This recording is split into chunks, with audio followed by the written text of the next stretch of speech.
आशा ताई यानी कि आशा भोसले जी अब हमारे बीच नहीं है, लेकिन उनका संगीत, उनका योगदान, उनकी गायकी और उनकी अलग-अलग विधाओं पर महारत, ये सभी हम सभी के दिलों में सदियों तक, सालों साल तक जिंदा रहेंगी।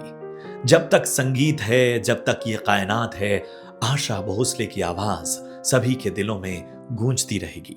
कौन भूल सकता है वो नगमे, कौन भूल सकता है वो अदाएं, कौन भूल सकता है उनकी प्रतिबद्धता, उनका समर्पण। और इसीलिए पीवीके ओरिजिनल उन्हें अलग अलग तरीके से श्रद्धांजलि दे रहा है। 82 साल के करियर में आशा भोसले ने 12,000 से अधिक गाने गाए और इस 82 साल के करियर में चाहे वो पॉप हो, चाहे वो शास्त्रीय संगीत हो, भजन हो, गजल हो, कैबरे हो या फिर किसी भी तरह की गायकी, इन सभी में आशा भोसले ने अपने आप को ऐसे स्तर पर पहुंचाया कि वो गाने कभी भी लोगों के दिलों से गायब नहीं होने वाले। अगर हम उनके शुरुआती करियर की बात करें तो महज 10 साल की उम्र में उन्होंने प्लेबैक सिंगिंग में कदम रखा। जी हाँ, सही सुना आपने, सिर्फ 10 साल की उम्र में। 10 साल की उम्र में उन्होंने एक मराठी फिल्म माझा बाल के लिए गायकी की और उसके बाद पीछे मुड़कर नहीं देखा। साल 1948 में उन्होंने पहली बार हिंदी सिंगिंग के लिए यानी हिंदी प्लेबैक सिंगिंग में अपनी आवाज दी और इस तरह से उनका करियर शुरू हुआ। बात करें अगर हम उनके योगदान की, तो आप सोचिए 82 साल के करियर में फिल्म फेयर समेत उन्होंने 100 अवार्ड्स जीते। Guinness book of world record में उनका नाम दर्ज है। इसके अलावा ग्रैमी नॉमिनेशन पाने वाली वो पहली सिंगर थी। ऐसे में अगर हम उनके योगदान को देखें तो शायद मैं बताते बताते थक जाऊंगा, लेकिन उनके योगदान को कोई समझ नहीं पाएगा। सबसे बड़ा सवाल आता है कि लता मंगेशकर और आशा भोसले जो कि बहनें थी, उनका रिश्ता कैसा था। एक ही परिवार में दो ऐसी स्वर कोकिलाएं जिन्होंने कहीं ना कहीं एक तरह से पूरी दुनिया में अपनी धाक जमाई और गई भी तो बड़े बहज बहुत सारे संयोग के साथ। अगर हम बात करें लता मंगेशकर और आशा भोसले की मृत्यु की, उनके निधन की, तो कमाल का इत्तेफाक, जैसे लगता है कि पूरी कायनात में ईश्वर ने ही कोई अलग से पटकथा लिख दी हो उन दोनों के जीवन की।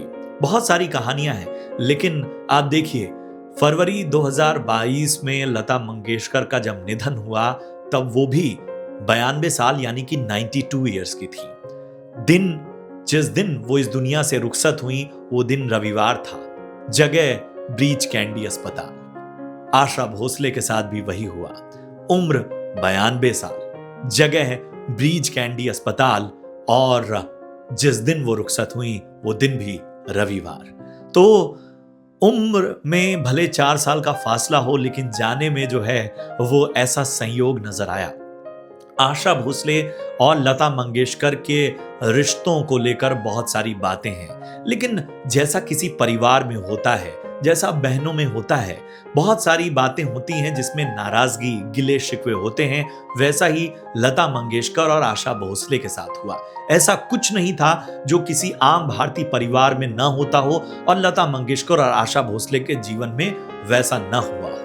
लेकिन जिस घटना का जिक्र बार बार आता है वो आता है लता मंगेशकर के सेक्रेटरी गणपत राव जी से शादी की। जी हाँ, आशा भोसले जब महज 16 साल की थी तब उनका अफेयर हुआ लता मंगेशकर के सेक्रेटरी गणपत राव जी से और उनसे उन्होंने शादी की। हालांकि ये शादी ज्यादा दिन टिकी नहीं, क्योंकि गणपत राव का परिवार और खुद गणपत राव का जो बर्ताव था आशा भोसले के प्रति वो बहुत ही बुरा था और आखिरकार ये शादी टूटी और फिर उनकी जिंदगी में आए आर.डी. बर्मन। आर.डी. बर्मन ने न सिर्फ एक कह सकते हैं जीवन साथी की कमी पूरी की, बल्कि आशा भोसले का जो पूरा करियर है उसको एक नए आयाम पे पहुंचाया।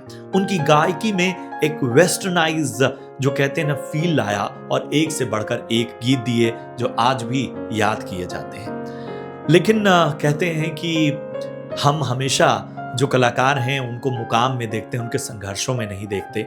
आशा भोसले ने जिस निष्ठा, जिस समर्पण के साथ संगीत की साधना की, निजी जीवन में उन्होंने बहुत सारी परेशानियां भी झेली और आर डी बर्मन भी एक वक्त के बाद उन्हें छोड़कर चले गए, इस दुनिया से रुखसत हो गए। बहुत ही पीड़ादायक जीवन रहा, लेकिन उसके बावजूद जो संगीत के प्रति समर्पण था, जो श्रद्धा थी, जो अटूट लगाव था, वो आशा भोसले ने जारी रखा और नए जमाने में भी उन्होंने हमेशा बेहतरीन गीत दिए।